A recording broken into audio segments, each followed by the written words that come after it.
There's a version of Sumerian cosmology that circulates constantly online. A flat earth, a solid dome overhead, guardian beings stationed at the edge, and a flood that wasn't a natural disaster or a divine decree, but a mechanical event, triggered by gates that ancient astronaut-style beings opened on purpose. It usually comes wrapped around a specific tablet, said to sit ignored in a museum basement, because its full translation would upend everything we think we know. Today I want to do something more useful than repeat that story. Walk through what real Sumerian texts actually say, what's genuinely impressive and well documented about Sumerian civilization, and where this popular version crosses from ancient people believed something false about the world, which is completely normal and worth understanding, into claims that are themselves factually false, and in one specific place, into a claim that directly replaces a matter of Islamic belief with an invented mechanism. Let's start with what's real, because there's plenty, and none of it needs exaggeration.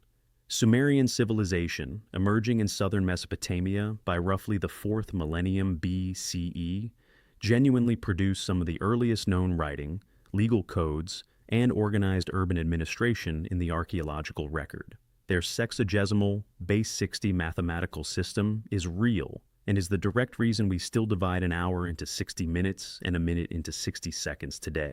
Their astronomical record-keeping, particularly later Babylonian observations of Venus, is genuinely precise and genuinely valuable to modern historians of science.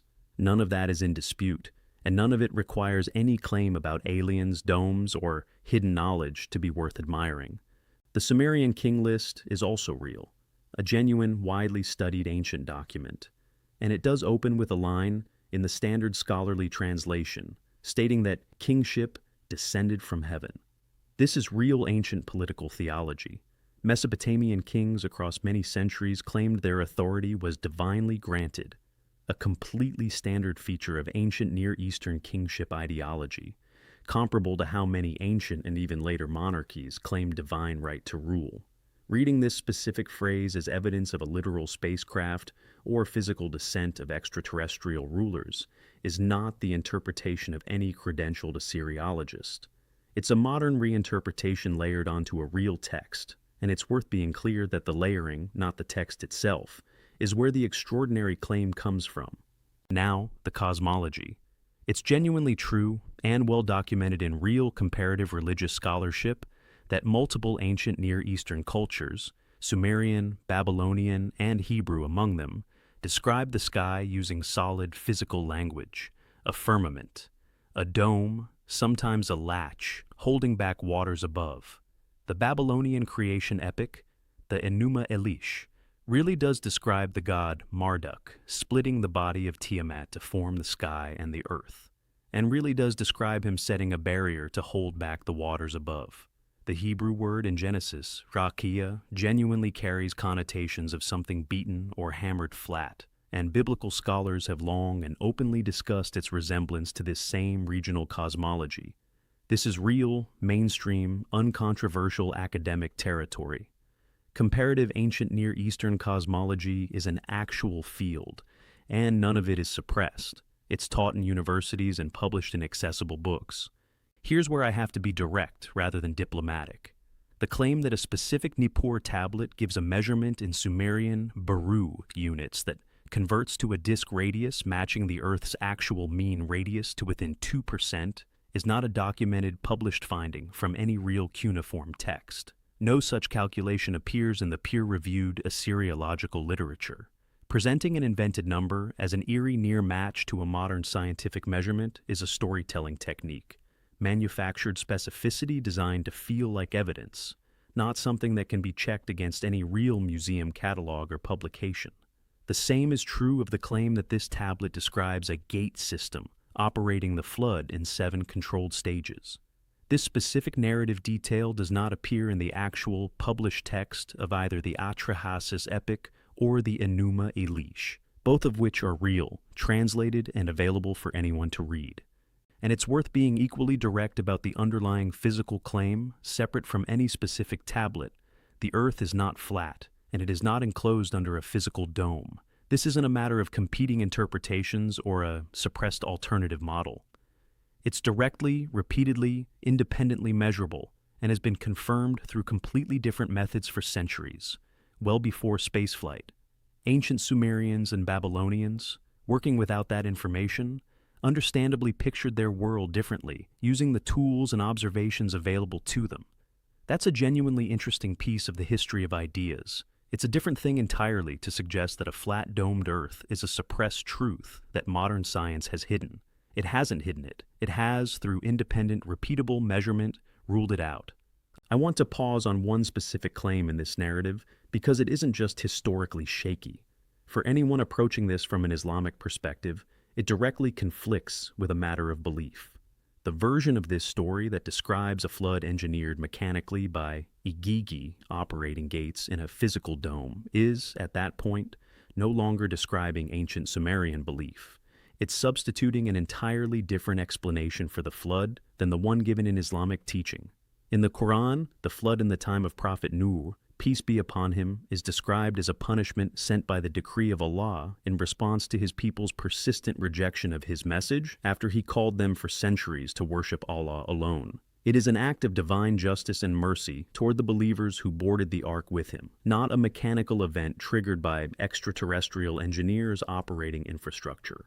Presenting an ancient flood narrative, whether Sumerian, Babylonian, or biblical, as evidence that all flood stories, including the Islamic account, actually describe the same alien-operated mechanism is not a neutral historical observation. It quietly replaces revealed belief with a science fiction premise, and that distinction is worth stating plainly rather than letting it pass as just another interesting cross-cultural parallel. There's also a claim in this narrative worth naming directly. The idea that mainstream scholars apply an unstated bias, automatically classifying any ancient cosmological claim as mythology, regardless of evidence. This misrepresents how the field actually works. Assyriologists classify these texts as cosmological or mythological literature because of their content, genre markers, and their close relationship to religious and ritual material found throughout the same corpus. The same reasoning used to classify, say, the creation narratives of any ancient culture. That's a scholarly judgment based on the texts themselves, openly published and open to challenge through normal academic argument, not a hidden filter applied to keep the public in the dark. Real academic disagreement over how literally to read ancient cosmological language does exist and is worth knowing about. But it takes place in journals and books anyone can read, not in a conspiracy of silence. So, where does that leave us? With a real, remarkable ancient civilization, genuine mathematical and astronomical achievement, a genuine and well-studied regional cosmology involving solid skies and waters above, and real comparative scholarship connecting Sumerian, Babylonian, and Hebrew cosmological language. Wrapped around that real material is a modern narrative that adds a fabricated measurement, a fabricated flood mechanism, a false claim about the Earth's actual shape, and a mischaracterization of how scholars actually classify ancient texts. None of the added material is supported by the tablets themselves, and one piece of it directly displaces a matter of Islamic belief with an invented substitute. It's worth adding one last point of honesty. The real cuneiform tablets from Nippur, along with the Enuma Elish and the Atrahasis epic, are not hidden. They have been published, translated, and available in academic and popular editions for decades. The idea that a single ignored tablet in a museum basement holds a suppressed technical blueprint isn't how any of this material has actually been handled. It's a narrative device. And once you notice it repeating across videos on completely different tablets, it's worth recognizing as a pattern rather than a discovery each time. We're not here to tell you the Earth is flat, that a dome holds back cosmic waters, or that the flood in any tradition was an engineered event operated through physical gates. What we can tell you, with confidence, is that Sumerian civilization achieved real and lasting things worth admiring on their own terms, that ancient Near Eastern cultures really did share a common cosmological picture of a solid sky holding back water above, and that comparing these traditions to each other is genuine, respected scholarship.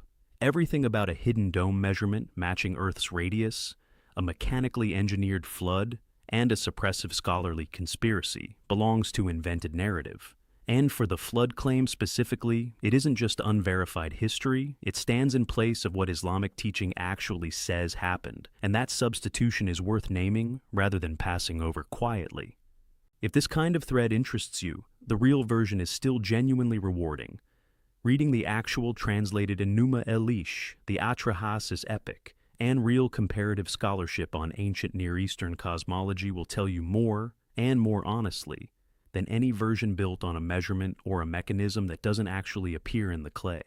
The Sumerians looked at a world they had no way to fully measure, and they built an explanation for it using the language and materials they understood: stone, water, boundaries, gods with responsibilities and disagreements.